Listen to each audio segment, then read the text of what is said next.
उद्यापासून राज्याचं हिवाळी अधिवेशन सुरू होतं आणि ह्या अधिवेशनाचं कामकाज देखील आता समोर आलेलं आहे। कामकाज नेमकं कसं असेल आपण पाहूयात।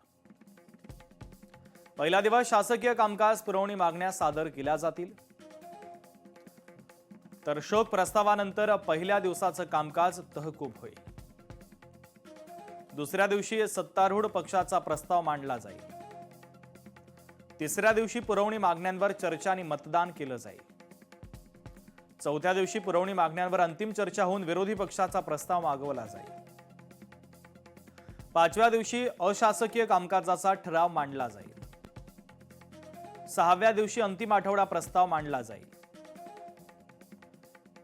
आणि रविवारी हिवाळी अधिवेशनाचा समारोप होईल। पुढची महत्त्वाची बातमी आपण पाहूयात। मालेगावातील चिमुकलीवर अत्याचार आणि हत्या प्रकरणी मंत्री दादा भुसे यांनी हिवाळी अधिवेशनामध्ये मुख्यमंत्री देवेंद्र फडणवीसांची भेट घेतली। मालेगाव प्रकरणातील आरोपीला लवकरात लवकर फाशीची शिक्षा होण्यासाठी नवीन कायदा तयार करावा असं निवेदन दादा भुसे यांनी मुख्यमंत्री देवेंद्र फडणवीस यांना दिलेलं आहे।